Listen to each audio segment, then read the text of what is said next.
ওং জননীং শারদাং দেবীং রামকৃষ্ণং জগদ্গুরুং পাদপদ্মে তয়শ্রিত্বা প্রণমামি মুহুর্মুহুর। নমস্কার। নিবেদিতার ভারত দর্শনের আজ ৭০তম পর্ব। প্রতি রবিবারের মতো আপনাদের সামনে উপস্থিত হয়েছি আমি গোপেন্দ্র চৌধুরী। সাথে রয়েছে প্রাণারাম চ্যানেলের পবিত্র সুর মহাশয়, যিনি আপনাদের সাথে আমার দীর্ঘ ৭০টি পর্ব ধরে সংযোগ স্থাপন করে চলেছেন।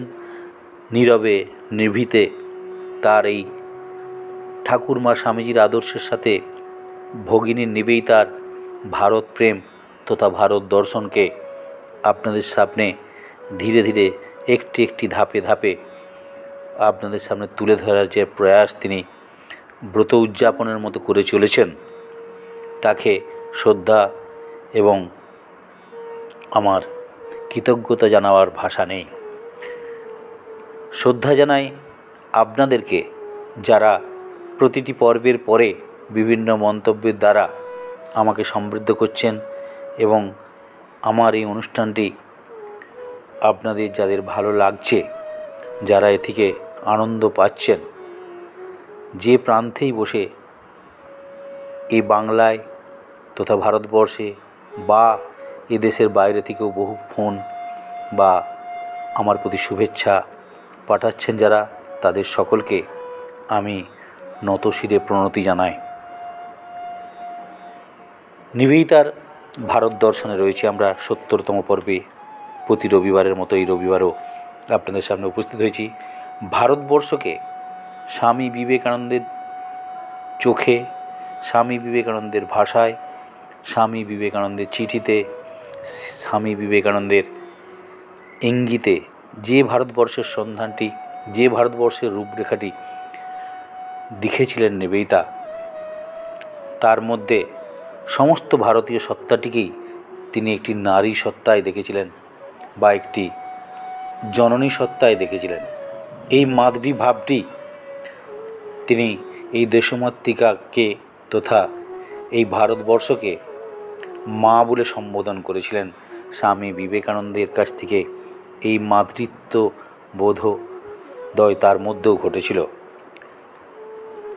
তিনি ভালোবাসার যন্ত্রণায় হাহাকার করে বলেছিলেন, সেই গর্ব মহিমাময়ী যিনি আমায় এই শরীর দিয়েছেন, এই পাশ্চাত্য দেশে তিনি কোথায়? কোথায় তিনি, যিনি আমার প্রয়োজন হইলে বারবার জীবন দিতে প্রস্তুত? কোথায় তিনি? আমার প্রতি যার স্নেহ অফুরন্ত, তা আমি যতই দুঃখ বা কষ্ট পাই না কেন, হীন প্রকৃতি দ্বারা আমি পরিবেষ্টিত হয় না কেন, ধন্য আমাদের জননী, ধন্য আমাদের দেশমাতৃকা। মা আর দেশমাতৃকা আমার কাছে আলাদা বস্তু নয়। সেই স্বামী বিবেকানন্দের কথাকে সামনে রেখেই, তার ভাষাকে সামনে রেখেই নিবেদিতার মাতৃদর্শন তথা ভারত দর্শনের পরিপূর্ণতা লাভ করেছিল তিল তিল করে। স্বামীজি তাকে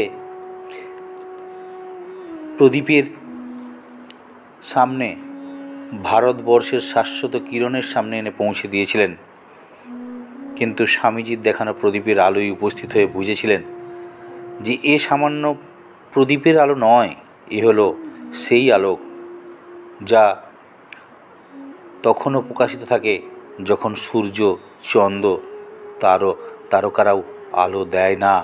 নিবেদিতা বুঝেছিলেন তিনি মা হলেন আলোকের আলোক, দিশায় আলোকিত সত্তা, যে সত্তা সকলকে মাতৃময় করে রাখে। ভারতবর্ষের সহজ সরল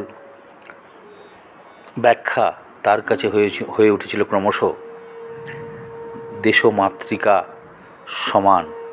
হেমচন্দ্র ঘোষের কথা একটি মনে পড়ে।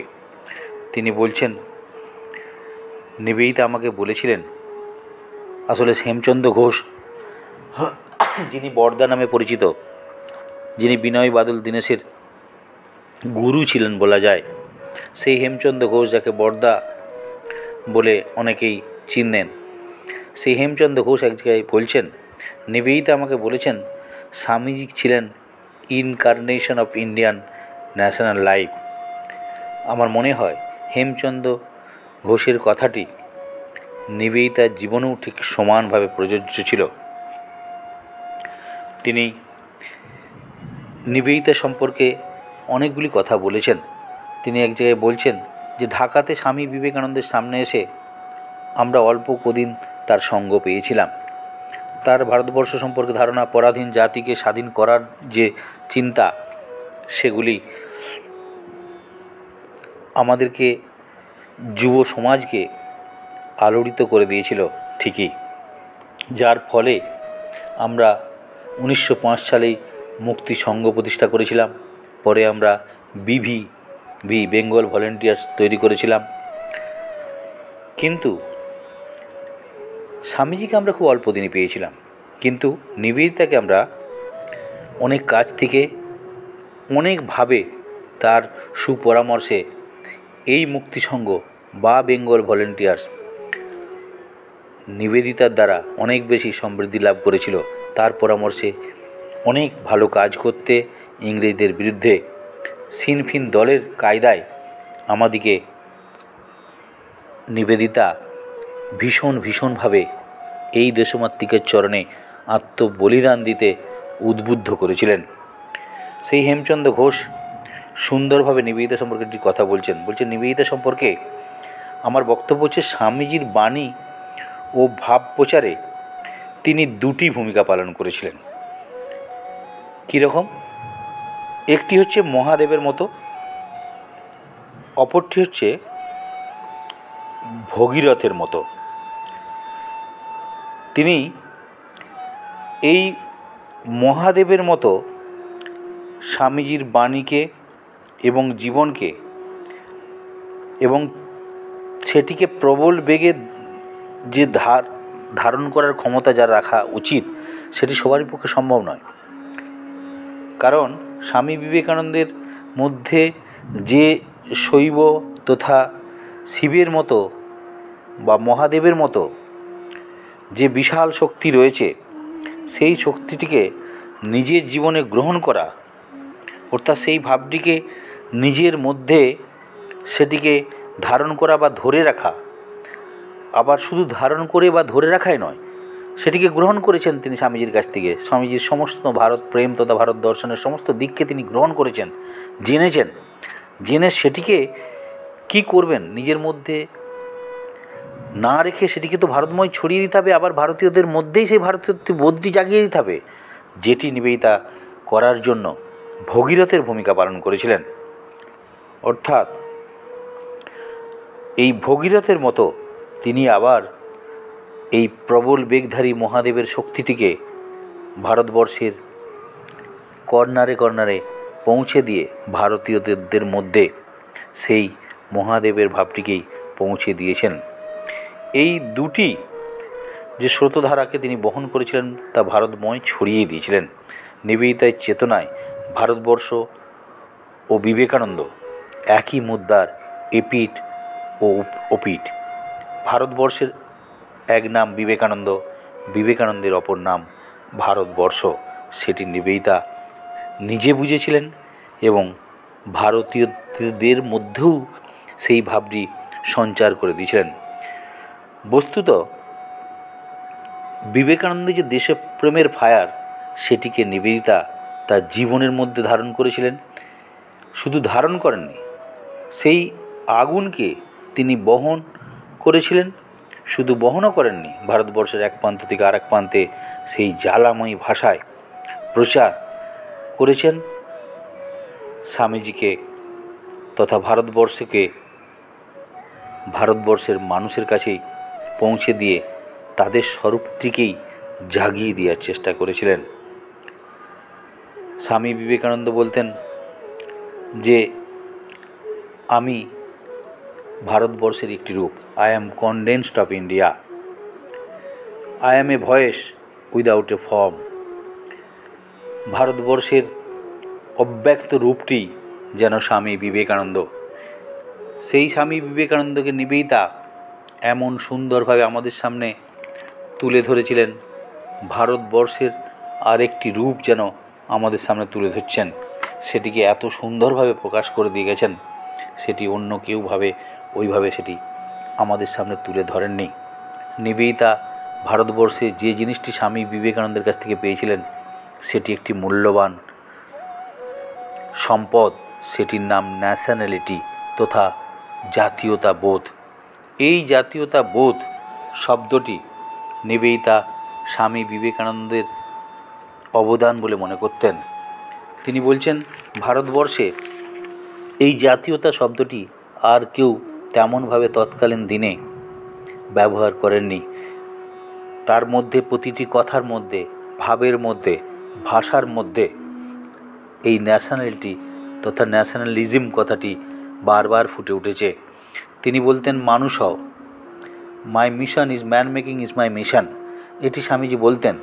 তিনি বলতে গিয়ে বলছেন, আমার বারবার মনে হয়েছে তার কথাগুলি শুনতে শুনতে ওখানে ন্যাশনালিজম কথাটি বোধহয় উজ্জ্ব রয়েছে। তিনি ওই man making is my mission কথাটির মধ্যে তিনি বলতে চেয়েছিলেন ন্যাশনাল ম্যান মেকিং, অর্থাৎ জাতীয়ভাবে মানুষ তৈরিটাই তার কাছে ব্রত ছিল। এই জাতীয়তা কি? নিবেদিতার ভাষায় যদি বলা যায়, নিবেদিতা জাতীয়তা সম্পর্কে ভারী সুন্দর সুন্দর বেশ কিছু কথা তিনি ব্যবহার করেছেন। বিশেষ করে আমরা দেখব তার একটি বিখ্যাত বই রয়েছে, the civics ideal and Indian nationality, এবং দ্য ওয়েব অফ ইন্ডিয়ান লাইফের মধ্যেও ভারতবর্ষের যে বিভিন্ন দিকগুলিকে তিনি তুলে ধরেছেন, সেটি শুধু ভারতবর্ষ নয়, আমার মনে হয় বিবেকানন্দকেই তুলে ধরার চেষ্টা করেছিলেন, তার ভাবটিকেই তুলে ধরার চেষ্টা করেছিলেন। এখানে জাতীয়তা বোধ বলতে বা জাতীয়তা কাকে বলে নিবেদিতা ওই সিভিক্স আইডিয়াল অ্যান্ড ইন্ডিয়ান ন্যাশনালিটির মধ্যে পরিষ্কারভাবে ফুটিয়ে তুলেছেন। নিবেদিতা বলছেন, একটি জাতির নিজস্ব স্বভাব, নিজস্ব প্রকৃতি হলো তার জাতীয়তা, এবং জাতীয়তার দুটি উপাদান রয়েছে। এই জাতীয়তার দুটি উপাদান হলো, একটি হচ্ছে নাগরিক চেতনা আর অপরটি হচ্ছে নাগরিক কর্তব্যবোধে। এই কর্তব্যবোধ এবং নাগরিক চেতনা, এই দুইটি উপাদানই একটি চরিত্রকে বা একটি জীবনকে বা একটি মানুষকে ন্যাশনাল আখ্যা দিতে পারা যায়, বা তার মধ্যে যে ন্যাশনালিটি এসেছে, তার মধ্যে যে জাতীয়তা বোধ জাগ্রত হয়েছে, সেটি প্রমাণ করার সত্য বা প্রমাণ হতে পারে এইটি তার মধ্যে দেখতে পেলে। অর্থাৎ তার মধ্যে যদি নাগরিক চেতনা থাকে একটি সত্তার মধ্যে বা একটি ব্যক্তির মধ্যে, এবং তার মধ্যে যদি নাগরিক কর্তব্যবোধ থাকে, তখন তাকে বলা যায় সেই মানুষটি তার মধ্যে জাতীয়তা বোধ জাগ্রত হতে। জাতীয়তার গুরুত্ব পূর্ণ বিষয়ে প্রকৃত ইতিহাস চেতনার দ্বারাই কিন্তু জাতীয়তার উন্মেষটি ঘটবে। অর্থাৎ জাতীয়তার গুরুত্ব বা গুরুত্বপূর্ণ বিষয় যদি আপনি ভাবেন, সেটা কিন্তু আপনি যদি ইতিহাস না পড়েন, একটি দেশের জাতীয়তা বলতে কি বোঝা যায়, তার ইতিহাসেই তার সেই গূঢ় রহস্যটি লুকিয়ে থাকে। অর্থাৎ প্রকৃত ইতিহাস চেতনার উন্মেষ ঘটলেই কিন্তু তার জাতীয়তা বোধটি ঘটবে। আরও সহজভাবে যদি বলা যায়, তিনি এই যে জাতীয়তার সংজ্ঞাটি দিচ্ছেন, নিজস্ব স্বভাব এবং নিজস্ব প্রকৃতির কথা বলছে, যেটি আমি ব্যবহার করছিলাম। তিনি বলছেন, একটি ভূখণ্ডের মানুষ যখন, একটি নির্দিষ্ট এলাকার মানুষ একটি পাহাড়ের বা একটি জঙ্গলের বা একটি দ্বীপের বা একটি শহরের বা একটি রাজ্যের বা একটি রাষ্ট্রের, সর্বোপরি যদি একটি ভূখণ্ড রূপে তাকে আমরা ধারণা করতে পারি বা ভাবতে পারি, সেই ভূখণ্ডের মানুষ যখন সমভাবে সকলে একই চিন্তায়, একই ভাবনায়, একইভাবে আন্দোলিত হয় তার ভালো মন্দের সাথে, সেটিকেই বলা হবে জাতীয়তা। এত সুন্দরভাবে বুঝিয়ে জাতীয়তার সংজ্ঞাটি আমার মনে কোনো ভারতীয়র মধ্যেও কিন্তু এই ধারণাটি পরিষ্কার ছিল না। তাই ভারতবর্ষের যারা জাতীয়তাবাদী বা জাতীয়তা বোধে উদ্বুদ্ধ মানুষগুলির মধ্যেও নিবেদিতার কাছ থেকেই তারা সেই আদর্শগুলি খুঁজে পেয়েছিল। ভারতবর্ষের জাতীয়তাবোধের প্রকাশটি তার মধ্যে তারা গ্রহণ করেছিল ভারতবর্ষের মানুষ হিসাবে নয়, নিবেদিতাকেও সেই ভারত মাতারই একটি রূপে তারা খুঁজে পেয়েছিল। তিনি বলতেন, আমি বিশ্বাস করি, নিবেদিতা এক জায়গায় বলছেন, আমি বিশ্বাস করি ভারতবর্ষ এক ও অখণ্ড, এক আবাস, এক স্বার্থ, এক সম্প্রীতির উপরেই তার জাতীয় ঐক্য গড়ে ওঠে। আরও এক ধাপ এগিয়ে গিয়ে বলছেন, ভারতবর্ষের ইতিহাস তিনি পড়েছেন, তো ভারতবর্ষের জীবন কাহিনীর মধ্যে প্রবেশ করে গেছেন, তাই তিনি এইসব কথাগুলি বলতে পেরেছেন। ওই সিভিক্স আইডিয়ালস অ্যান্ড ইন্ডিয়ান ন্যাশনালিটিতে বলছেন, বেদ উপনিষদের মধ্যে যে শক্তি বাগ্ময় হয়ে উঠেছিল একদিন, যে শক্তির প্রকাশ ছোট সাম্রাজ্যগুলির ধর্ম গড়তে সাহায্য করেছিল, যে শক্তি পণ্ডিতদের বিদ্যা চর্চাতে, মহাপুরুষদের ধ্যানে প্রকাশিত হয়ে রয়েছে, তা আজ আবার জাতীয়তা নামে আমাদের সামনে প্রকাশিত হচ্ছে। অর্থাৎ এটি শ্রদ্ধার যোগ্য, এই শক্তিটিই আসলে জাতীয়তা। ভারতবর্ষ যুগ যুগ ধরে এই শক্তিটি উপাসনা করেছে। যে শক্তিটিকে খুঁজতে গেলে আপনাকে যেতে হবে বেদে, আপনাকে যেতে হবে উপনিষদে, আপনাকে যেতে হবে ভারতবর্ষের যারা পণ্ডিত, যারা ঋষি, তারা ধ্যান করছেন, সেই ধ্যানের মধ্যে যে শক্তিটি লুকিয়ে রয়েছে, সেই শক্তিটি কিন্তু জাতীয়তা। পণ্ডিতরা যে বিদ্যা চর্চা করছেন, মহাপুরুষরা যে ধ্যান করছেন, সেগুলি কিন্তু আজকে আবার প্রকাশিত হয়েছে জাতীয়তা রূপে। জাতীয়তাকে এমনভাবে তিনি আষ্টে পৃষ্ঠে নিজের জীবনের মধ্যে জড়িয়ে নিয়েছিলেন,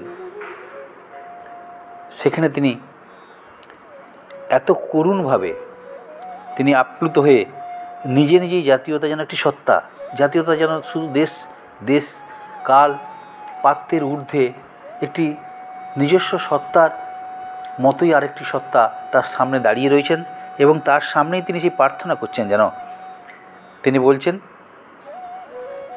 হে জাতীয়তা, হে ভারতবর্ষের জাতীয়তা, তুমি আমার কাছে দুঃখ সুখ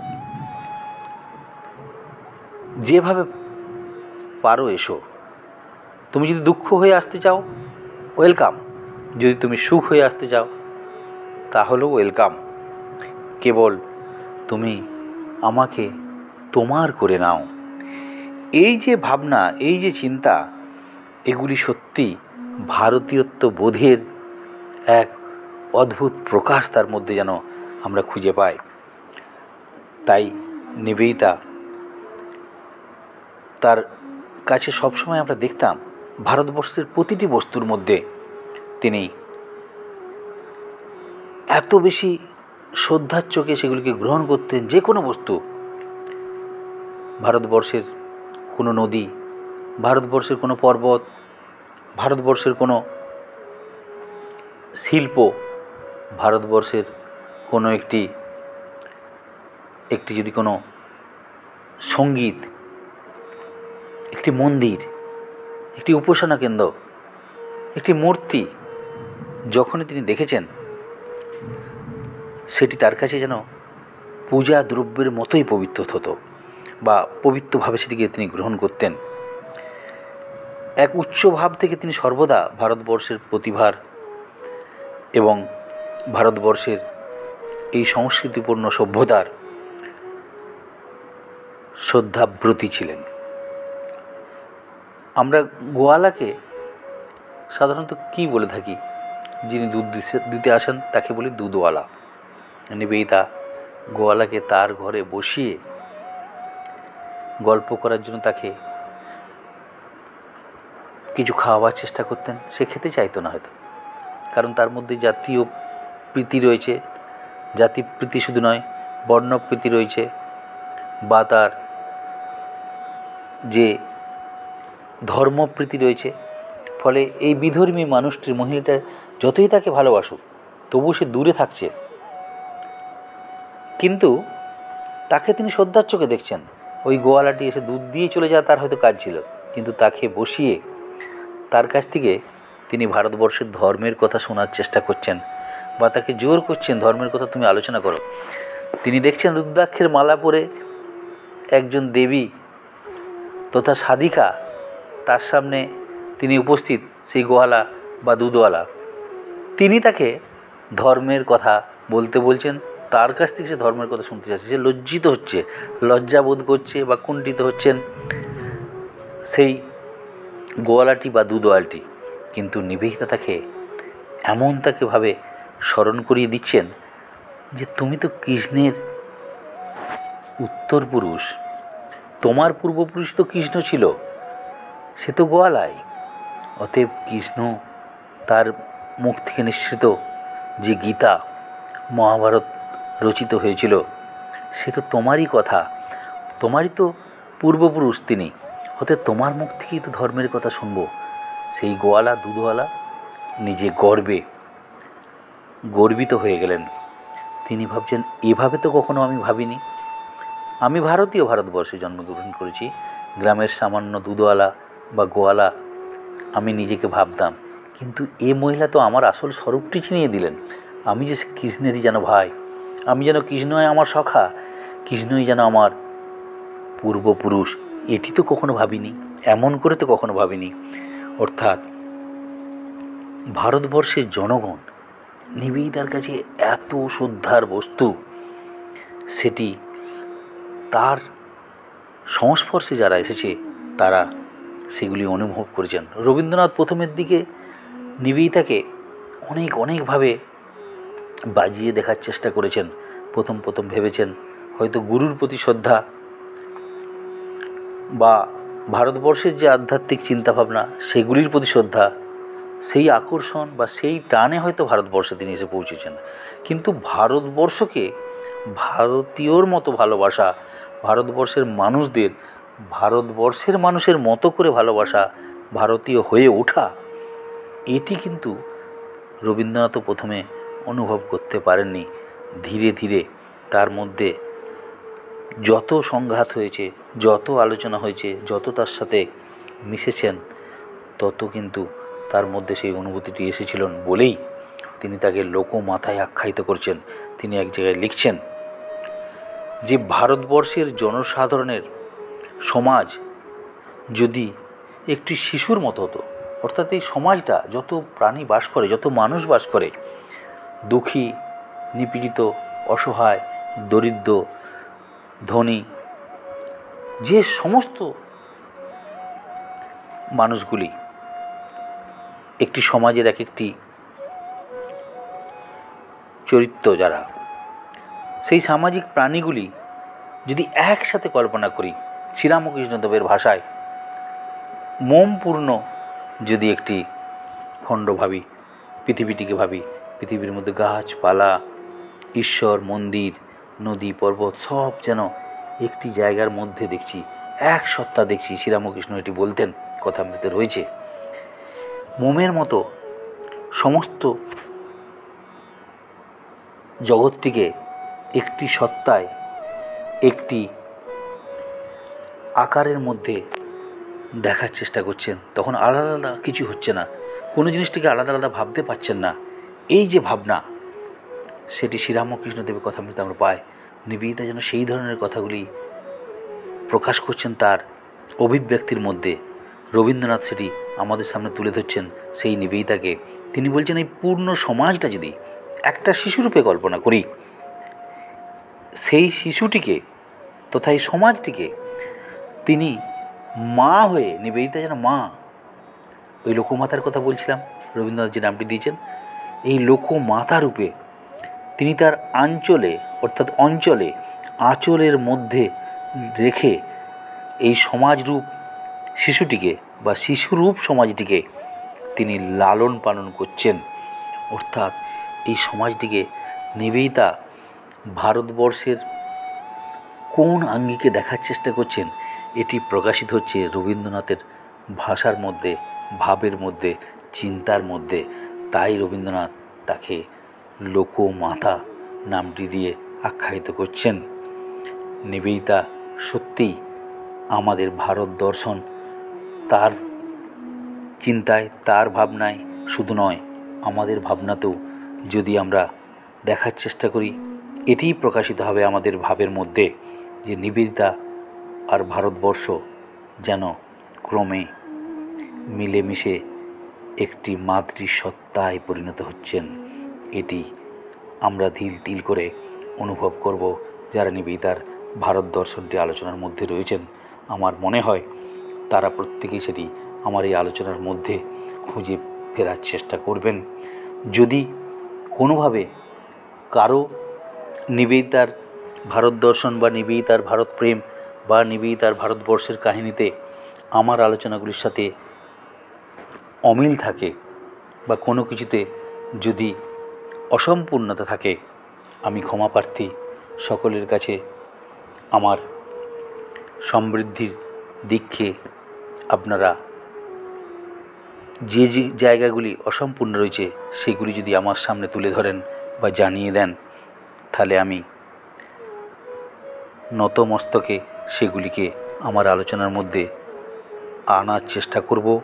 আমার পূর্ণতার দিকে এগোবে এই বিশ্বাস রেখে সকলকে শ্রদ্ধাপূর্ণ নমস্কার জানিয়ে নিবেদিতার ভারত দর্শনের ৭০তম পর্ব আজ এখানেই শেষ করছি। সকলে ভালো থাকুন। সকলের আশীর্বাদ মাথায় নিয়ে নিবেদিতার ভারত দর্শন ধীরে ধীরে শত পর্বের দিকে এগিয়ে চলুক। আপনাদের সকলের শুভেচ্ছায় সেই পথেই আমি এগোতে রইলাম। ওং অসতো মা সদ্গময় তমসো মা জ্যোতির্গময় মৃত্যুর মা অমৃতম গময় আবির্ময়েধি। ওং শান্তি শান্তি শান্তি হরি ওং তৎসৎ। শ্রীরামকৃষ্ণার্পণমস্তু।